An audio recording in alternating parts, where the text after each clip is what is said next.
If this is your first time here at the Republican Roundtable, my name is Stowe Bishop. I'm the president of this group, and the main cause, the goal of the Roundtable is to provide a platform for meaningful conversations in a time where this is increasingly hard to have. Obviously, we know everything going on in social media, but there's also something we said about face-to-face discussions about topics that are relevant here to our community. I know our speaker's going to have to dip out after his talk tonight, so I'm going to go a little quick on our news roundup, just kind of highlighting some of the major things coming into the state this past few weeks. It feels like a long time since the last July meeting, but it's kind of what 2021 is bringing for us. Of course, the biggest issue going on right now is the battle over masks and mandates in our school system. Governor DeSantis has signed an executive order, which was immediately met with resistance from teachers' unions and activists in hard blue cities. It's also getting legal challenges. I think there probably is some, I think there probably are going to be some legal arguments here that might significantly test this executive order. But I'm highlighting this mainly because this is something that makes DeSantis very different than other Republican leaders. Because he didn't stop with an executive order and a press release that is good for a campaign. He followed up with continuing action on this point.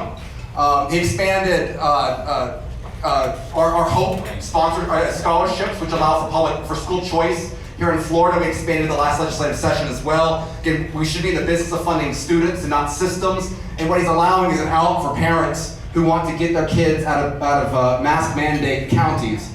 He also is following up with the stick.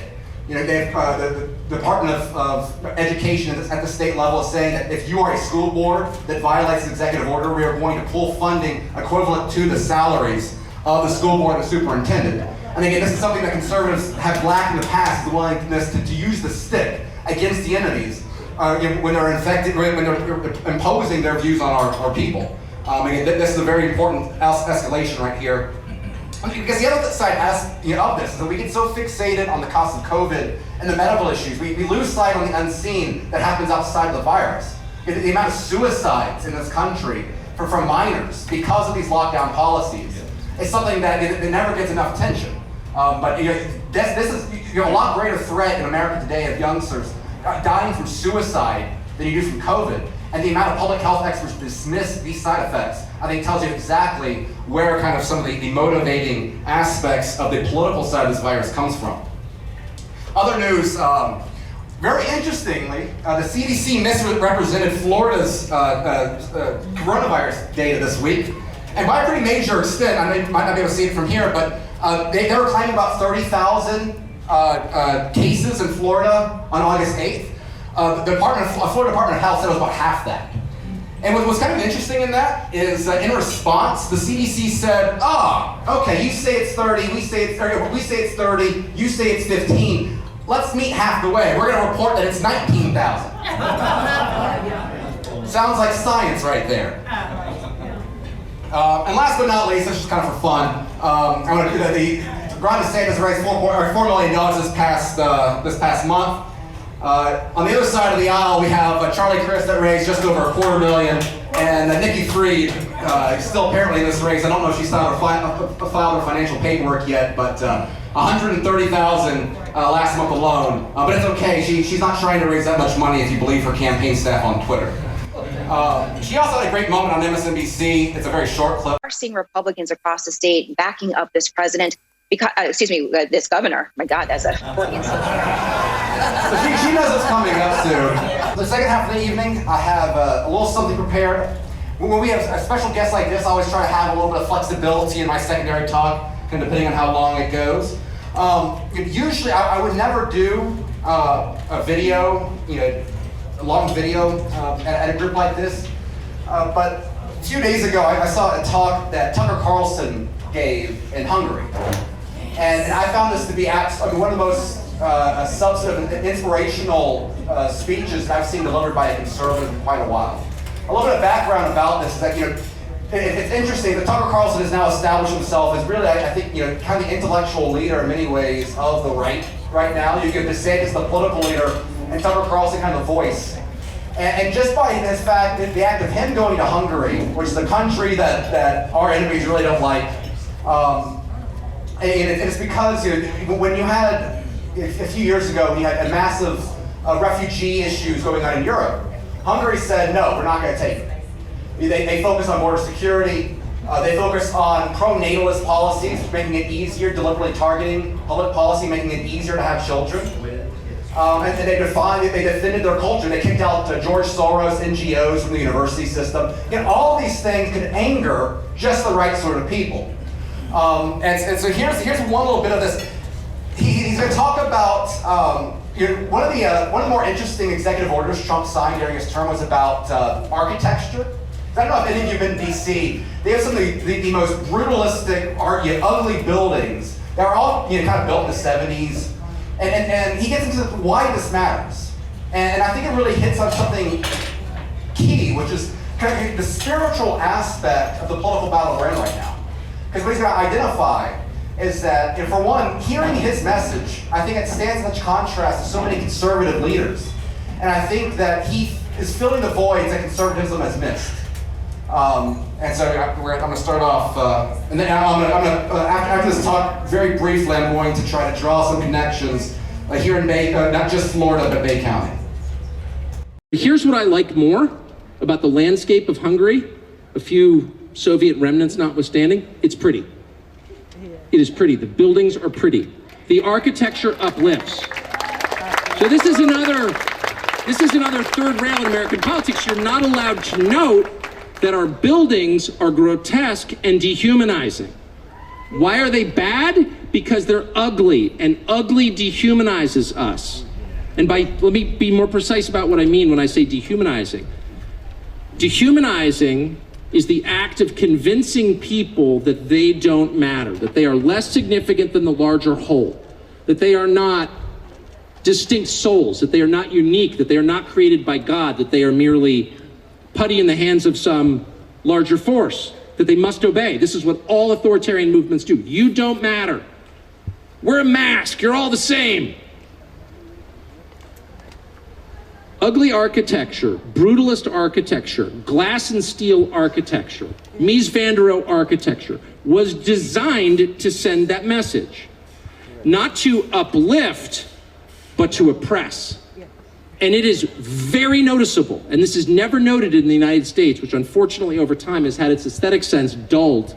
We've been told that's not important. What matters is GDP, really. Get the new microwave or whatever, the new car, the new place in Aspen. Yeah, I'm not against any of that. I'm not against wealth, for sure. But I would trade it to live in a pretty place, a place that uplifts your spirit by looking at it. Why is it more clarifying and refreshing and joy-giving to sit in a meadow than it is in a parking lot? Yeah. Because sitting in a meadow reminds you can't help but know that you are connected to nature, created by God, which will endure after you're gone, which existed before you arrived. Nature is the reminder of human folly. There is a limit to what people can achieve. I don't care what some stupid politician promises me, he'll be gone, so will I. So will my grandchildren and great-grandchildren, so will my civilization. But nature will endure. That gives you, like humor, perspective. And it connects you to the eternal. And it gets you asking questions about what happens after you die. And maybe accumulating wealth and power isn't the point of life. Maybe there's something bigger. Maybe there's meaning. That's what nature reminds you of. The parking lot suggests that this is all there is. It's utilitarian. Cars park on top of it. They have no respect for it. It was built by people. Everything about that landscape, about the harsh, angular, concrete landscape of modern cities, tells you that you are worthless and that beauty and truth and eternity do not matter. Why are they telling you that? Why do you think they're telling you that? You think there's some reason? Yeah. So they can manipulate you for their own power and aggrandizement. So physical beauty, aesthetics matter. Maybe more than most things, actually. And we can debate what is beauty. But it won't be a very long debate because, like pornography, we know it when we see it. What is beauty, say the academics? I don't know. Go to a Shinto shrine in Japan. You don't even know what Shinto is. I didn't when I went there. I don't have any idea what this weird religion is. I don't know anything about Japan. I've never been to a shrine of any kind. I'm an Episcopalian. I show up at the shrine and I immediately recognize this is beautiful in a way that doesn't make full sense to my Western brain. I've never seen it before. I've never been confronted with these forms, but I know it the second I see it. This square is beautiful. Leaving aside all the momentous things that must have happened on those cobblestones, this square is beautiful. It was created to remind you that something is bigger, something is more important, and you are part of that. So the last thing I'll say is, I don't think if you're Hungarian, you fully understand how provocative your country is to the rest of the world. And I've had probably 20 people say to me, well, we're just Hungary, like we're this little country, nobody thinks about us. We just get invaded a lot and produce great literature, but no one cares. Well, people do care. They care because your example, not because you're taking Transylvania back, or sending... I'm not going to endorse that. Not because you threaten your neighbors, let me put it that way. Not because you have aims of territorial expansion, or because you're inventing some microchip that the Chinese couldn't figure out. No. Because of the quiet, happy simplicity that's obvious when people visit here. The cleanliness, the order, the openness of the society, the lack of crime, the control of the borders. These are not complicated concepts. These are things that in my childhood, we took for granted in the United States, but no longer can. You still have them. And that offends the people who have so misruled the West that our countries no longer do have those things. I don't mean super complicated networked washing machines. Who cares? There was one of the dumbest columnists that we have in the United States. There's no IQ test for columnists in the United States, and there probably should be, but there is, and our First Amendment prohibits it. Wrote a piece today saying, the problem with Hungary is it's not a model for the United States. It's 10 million people. Like we couldn't replicate what they have here. And on one level, I guess that's true. I mean, I don't understand. It's a parliamentary system. I don't even know how that works, and I've covered politics for 30 years. Well, of course, we're not going to recreate the Hungarian parliament in Washington. Like, what? No. The lessons of Hungary have nothing to do with your system of government or your specific leaders or the results of this or that election. The lessons are much deeper. Care about your country. Try to make it nice in the most simple way. Not the richest, not the most technologically advanced, not a place with the most LEED certified buildings, but places like a place where people can, do crazy things like have children if they want to. Yeah. In a country where they might want to raise those children, where they might be able to eat food that's not pumped full of garbage, that destroys your body and lowers your testosterone level to the point where your sex is indistinct. Not that that's happening anywhere.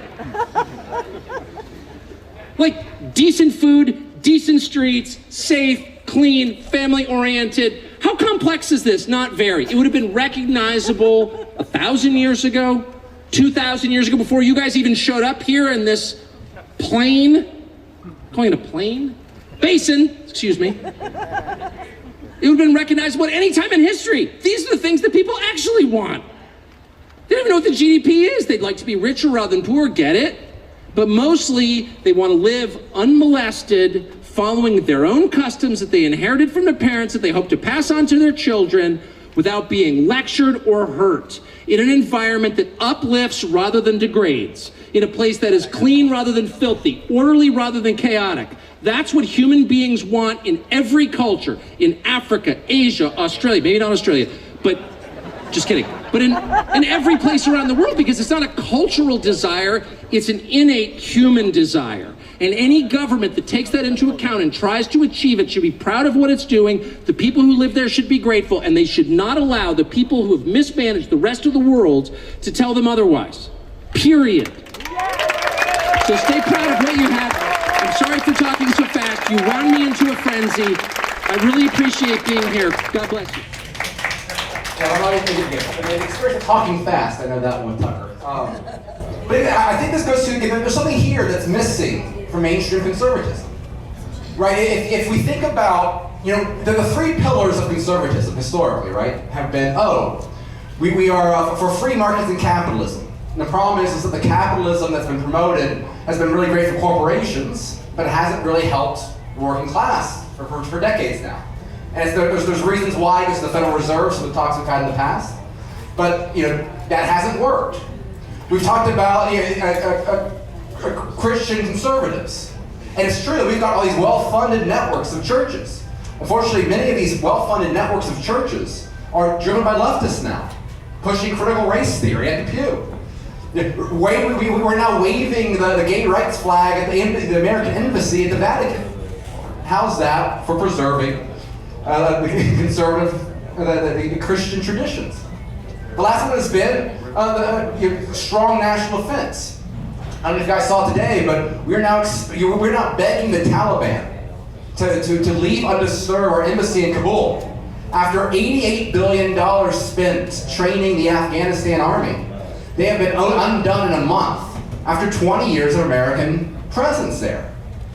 And guess what? Now you have people like Dan Crenshaw there saying, oh, well, if we only spend another 20 years, we finally get it. I have a feeling that another 20 years, another $88 billion would not have made Afghanistan, Panama City, right? There's larger issues here.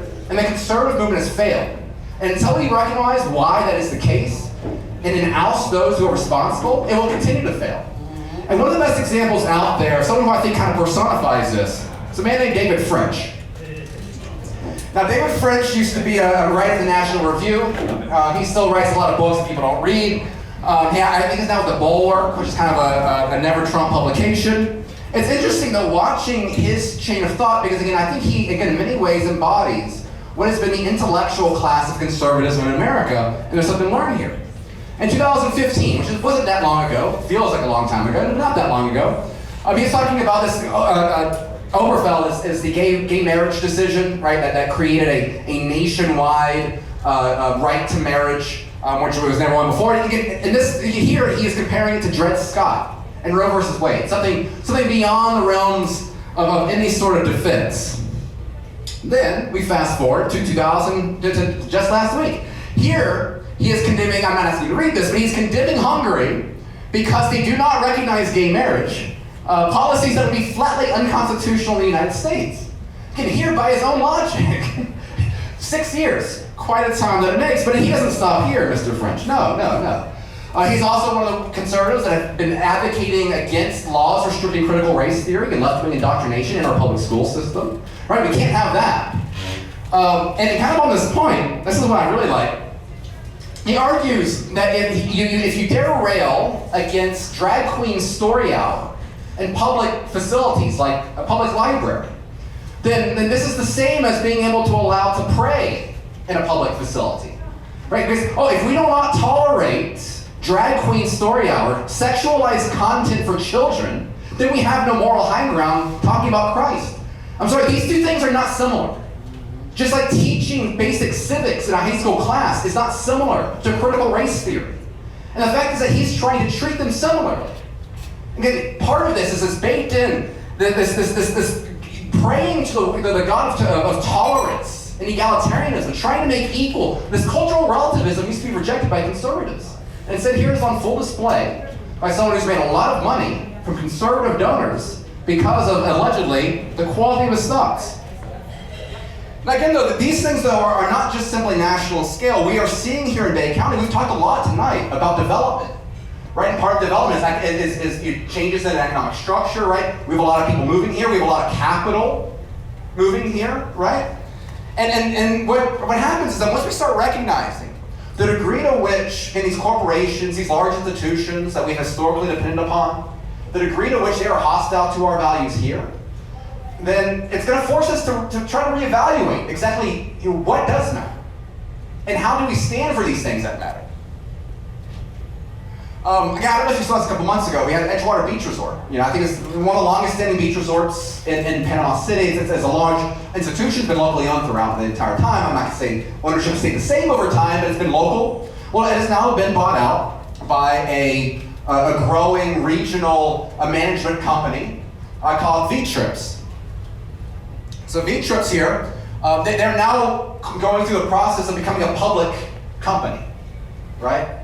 And again, I don't know if you've dealt with the differences of dealing with a small business here in Panama City. If you want to complain to the management here at Craft 850, it's very different than going through a chain right? When you actually get to a decision maker.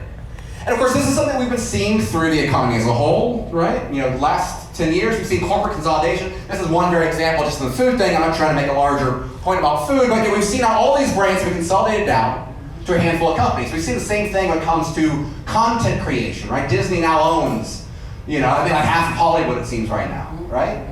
But we've seen with tech companies, right? Facebook has become Facebook because it's been able to buy Instagram and WhatsApp and all these competitors. This doesn't happen by accident. This doesn't happen by benign market forces. What we've done is that when the Federal Reserve makes interest rates very low, it allows corporations to use their size to use these cheap debt levels, to use debt that they would otherwise not have, and in doing so buy up competition. And the more competition they buy, the more control they have. And things we've seen, this is a very deliberate strategy on the left. They've actively used shareholder activism to try to gear the direction of these corporations towards motivations that are not profit-driven. Okay, the reason why MSNBC puts Joy Reid on the TV, a remarkably dumb woman who lied repeatedly about her blog being hacked because she said some things that, you know, average leftists don't really like. She called the FBI on it. Okay, this is something that should embarrass a normal functioning human being. Joy Reid is not the same, right? So the reason why she is on TV is not because she provides value to a marketplace that wants more Joy Reid content. They do it to push an agenda, right? We've seen the success of Fox News, of conservative radio, right? There is money to be made by creating content for conservative viewers. And yet ESPN will beat us over the head with politicized content favoring one side because they care less about the viewers, they care less about the profit than they do pushing the agenda, right? And we've seen this throughout. Walmart, Disney. I mean, the number of Republicans in the state of Florida that take money from Disney, I mean, there's some here in the Panhandle, who some of their biggest donors is the Disney Corporation. They are also the same people that have said nothing about the election. Do you think there's a connection here? I think this is an issue. Right? This goes to systemic issues where the enemy class has controls over power and is using it to push a message. The same way Disney donates money to Republicans for a very similar reason for why we build ugly buildings in DC. Because ultimately, this itself is secondary to the larger goal of remaking America to a progressive lens. And the problem is that we still have Republican leadership that is still trying to fill, that still thinks it's the 1990s, right? We have Kevin McCarthy, who's been desperately pleading on his knees, please, please, Disney, continue to give money to our people. Luckily, not everyone's like that. We have Matt Gaetz, we have Ted Cruz refusing to take corporate money. But again, so this is not just simply a national issue. This brings it here in Panama City. And again, there are going to be threats to our way of life here. The degrees to which we've seen, for example, certain municipalities. I'm very glad that Commissioner Griffiths is here, because I think the County Commission stands as one of those governing institutions here in Bay County that has been very, very good. Again, the act, it doesn't get nearly enough credit out in the media, but the fact that we did not raise taxes after Hurricane Michael is outstanding. We've taken a lot of important stands, but the problem is that doesn't really apply elsewhere. Think about how many of the decisions that are made at Panama City Beach, at these sort of cities, where their mindset is, oh, well, if I only get that one corporation to relocate a plant here to Bay County, and I'm going to create all these jobs. This is going to be a major thing I can campaign on and things like that. We've seen this, Texas has been really big about this, right? They've been giving all this money to large corporations, relocating the state, and now, oh, surprise, surprise, Texas is kind of trending a certain way. Georgia bent over backwards to invite Hollywood theaters, right? And think about how much pride every legislator in Georgia has when at the end of the big Avengers movie goes, made in Georgia, right? The big peach at the end. And it's like the case like all the Disney movies right now at the end of that, made in Georgia. But guess what? You invite Hollywood into Georgia, what happens? We saw last November and January, you get election results that maintain that are within the margin of fraud, right? Yes. And so again, there's no easy solution to this, right? We can't just pass a law saying, hey, liberals don't come in here, right? We can't stop people from California buying houses here. Some of them might be refugees, some of them might be more radical than some of our elected officials here in Bay County, maybe at the school board. So we don't want to exclude everyone. But we have to be mindful of this, right? We need to be mindful when we identify the buildings here, the institutions here that don't sell out. Because I don't fault the people at Edgewater for cashing out. I mean, I'm sure they made a lot of money on that sale. We're going to see more Bay County institutions sell to large corporations because everyone wants to come here. For all the reasons that Commissioner Griffiths mentioned earlier, right? This is going to happen more and more. So we have to be mindful, we have to be respectful of those institutions that don't sell out. When you have Pineapple Willie, right, that doesn't sell out, instead invests in housing for his workers to make sure that his people are taken care of, right? It makes it up for the beer buckets that they sell that might not be market value, right? We need to respect the institutions here that still care about Panama City, and that care about Panama City more than they care about the money they can make from selling out to a larger corporation. I don't know if you saw this today. This is a headline in the News Herald, and so I was very happy with this. A press release that my mom published about pushing back against some of these local officials. And the problem is, and again, I understand, Superintendent Hustle doesn't like to be criticized. I don't like either. I understand that. But I do think it needs to be said, though, that the reason why it's important for the Republican Party to punch back at even elected Republicans is because we don't do it, who will? Yep. Right? Yep. Republicans are, the Republican Party remains the one institution fighting these battles. Yeah. And when we see this kind of encroaching, like they want to hide it in home rule, right? I know that came up earlier. It's a little bit different in the school issue in particular. They want to hide it on home rule. This is obviously a farce, right? The Bay County District schools have this little girl that comes out, woman. I'm not trying to dismiss her. Like they have an employee dedicated to their health, public health awareness stuff, right? But she's not doing lab work, right? She's not doing any original research. What she's doing is, okay, well, here's the hospitalization levels, and what does the CDC say? And then trying to just apply CDC guidelines to the local level, right? Which is fine. That's all she's being asked to do. But the problem is that by choosing the CDC, you're opting against the DeSantis administration and what the Florida Department of Health has advised through their guidelines, right? So this is not about home rule. This is about using institutions, including our own school board, to bypass the defense that we have had from Governor DeSantis and to make us part of this national regime, this national public policy, public health regime. And this is not home rule. This is national rule. And that's something we should act, particularly given the degree to which we've seen people like Anthony Fauci repeatedly lie about the science to achieve a certain policy ends. He's admitted it. He thought he was doing the best thing for the public good. I don't doubt his intentions here. The problem is he's still lying, and there's consequences to that. And so again, this is one of my favorite photos about old school Panama City, right? He's got a few guys enjoying an adult beverage next to a great Camaro at one of the great old roadside things here. This is being threatened right now. How long is Goofy Golf going to be able to be there with rising property prices, right? Again, they have the entire right to cash out. People that run that deserve everything in the world. But we need to be mindful of the fact that Panama City is more than just the economic output of Panama City. It's the people that have been here. It's the people that want to have children that want to stay here. It is the generations, people like the Griffiths, right, who have created a legacy by their good works here in the community. And when we lose sight of that, and when we start picking winners and losers, like, oh, well, if we simply push out the workforce from Panama City Beach and bring in a bunch of retirees, okay, nothing against retirees, but we lose something when we do that. Because Panama City, it's the people, as much as it is the beautiful beaches or the name or the flag.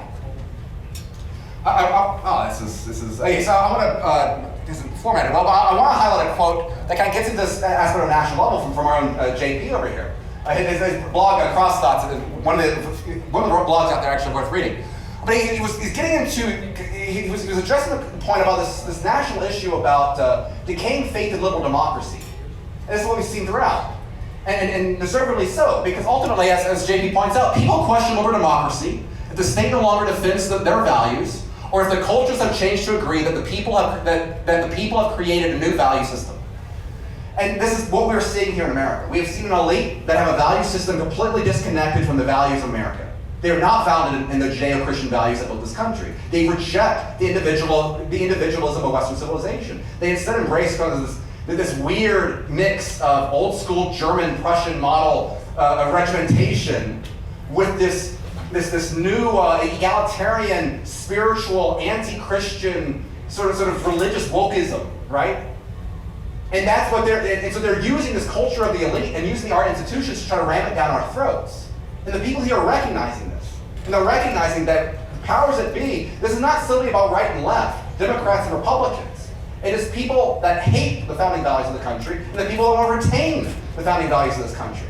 And when we're allowing the federal government to come in and eradicate those values without any sort of democratic mandate, then we're going to lose this country.